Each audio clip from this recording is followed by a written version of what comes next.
it should become obvious why things like pornography, not just the accessibility of pornography, but the intensity of pornography, can negatively shape real-world romantic and sexual interactions. This is a serious concern. The discussion is happening now.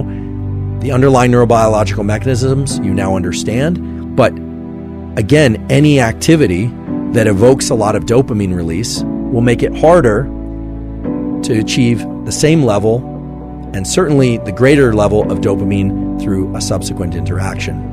So yes, indeed, many people are addicted to pornography.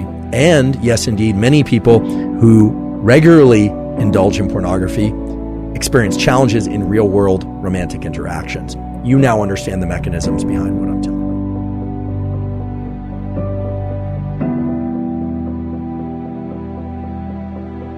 Now I'd like to talk about the positive aspects of rewards for our behavior and the negative aspects of rewards for our behavior. And from that, I will suggest a protocol by which you can achieve a better relationship to your activities and to your dopamine system. In fact, it will help tune up your dopamine system for discipline, hard work, and motivation. Hard work is hard. Generally, most people don't like working hard. Some people do, but most people work hard in order to achieve some end goal. End goals are terrific and rewards are terrific, whether or not they are monetary, social, or any kind. However, because of the way that dopamine relates to our perception of time, working hard at something for sake of a reward that comes afterward can make the hard work much more challenging and make us much less likely to lean into hard work in the future.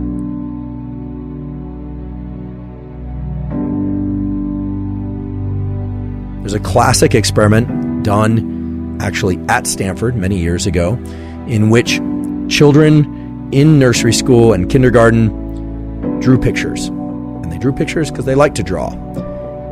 The researchers took kids that like to draw and they started giving them a reward for drawing. The reward generally was a gold star or something that a young child would find rewarding. Then they stopped giving them the gold star. And what they found is the children had a much lower tendency to draw on their own. No reward. Now, remember, this was an activity that prior to receiving a reward, the children intrinsically enjoyed and selected to do. No one was telling them to draw. What this relates to is so-called intrinsic versus extrinsic reinforcement. When we receive rewards, even if we give ourselves rewards for something, we tend to associate less pleasure with the actual activity itself that evoked the reward. Now, that might seem counterintuitive, but that's just the way that these dopaminergic circuits work.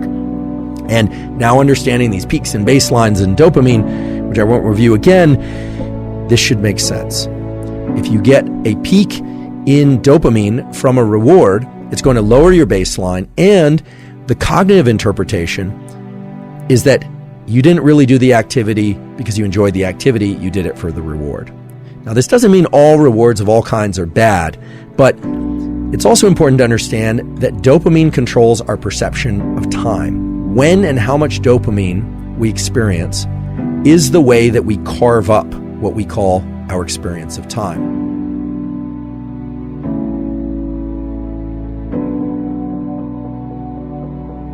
When we engage in an activity, let's say school or hard work of any kind or exercise, because of the reward we are going to give ourselves or receive at the end, the trophy, the sundae, the meal, whatever it happens to be, we actually are extending the time bin over which we are analyzing or perceiving that experience. And because the reward comes at the end, we start to dissociate the neural circuits for dopamine and reward that would have normally been active during the activity. And because it all arrives at the end, over time, we have the experience of less and less pleasure from that particular activity while we're doing it. Now, this is the antithesis of growth mindset. My colleague at Stanford, Carol Dweck, as many of you know, has come up with this incredible theory and principle, and it actually goes beyond theory and principle, called growth mindset, which is this striving to be better, to be in this mindset of I'm not there yet, but striving itself is the end goal. And that, of course, delivers you to tremendous performance. It's been observed over and over and over again that people that have growth mindset, kids that have growth mindset, end up performing very well because they're focused on the effort itself. And all of us can cultivate growth mindset. The neural mechanism of cultivating growth mindset involves learning to access the rewards from effort and doing. And that's hard to do because you have to engage this prefrontal component of the mesolimbic circuit. You have to tell yourself, okay, this effort is great. This effort is pleasurable, even though you might actually be in a state of physical pain from the exercise. Or I can recall this from college, just feeling like I wanted to get up from my desk, but forcing myself to study, forcing myself. What you find over time is that you can start to associate a dopamine release. You can evoke dopamine release from the friction and the challenge that you happen to be in.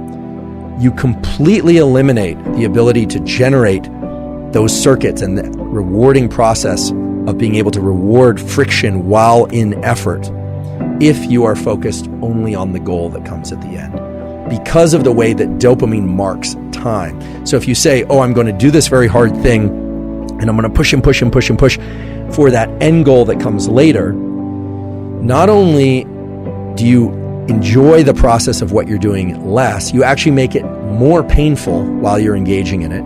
You make yourself less efficient at it, because if you were able to access dopamine while in effort, dopamine has all these incredible properties of increasing the amount of energy in our body and in our mind, our ability to focus by way of dopamine's conversion into epinephrine. But also, you are undermining your ability to lean back into that activity the next time. The next time you need twice as much coffee and 3 times as much loud music and 4 times as much energy drink and the social connection just to get out the door in order to do the run or to study.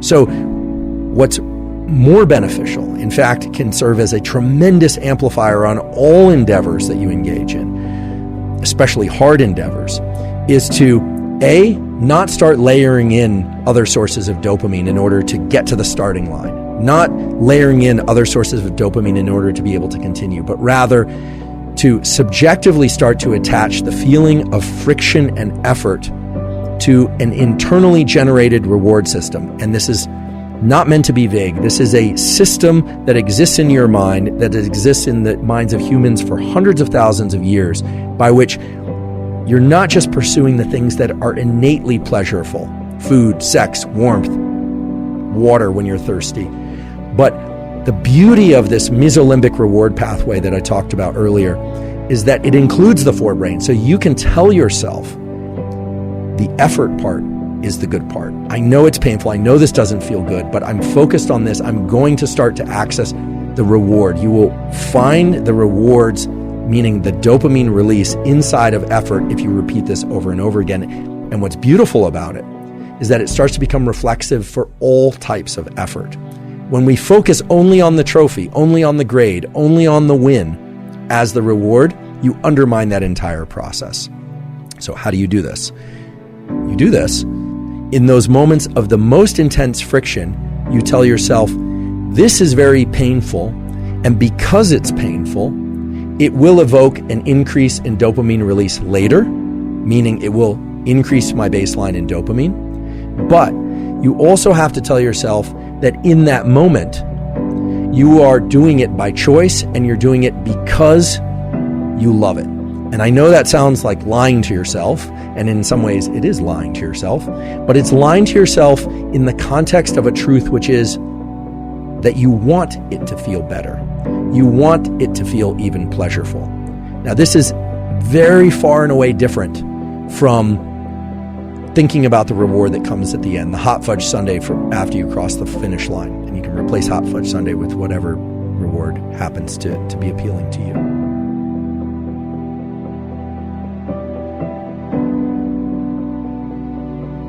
Throughout evolutionary history, there's no question that we revered people who were willing to go out and forage and hunt and gather and caretake in ways that other members of our species probably found exhausting and probably would have preferred to just put their feet up or soak them in a cool stream rather than continue to forage. The ability to access this pleasure from effort aspect of our dopaminergic circuitry is without question the most powerful aspect of dopamine and our biology of dopamine. And the beautiful thing is it's accessible to all of us. But just to highlight the things that can interfere with and prevent you from getting dopamine release from effort itself, don't spike dopamine prior to engaging in effort. And don't spike dopamine after engaging in effort. Learn to spike your dopamine from effort itself.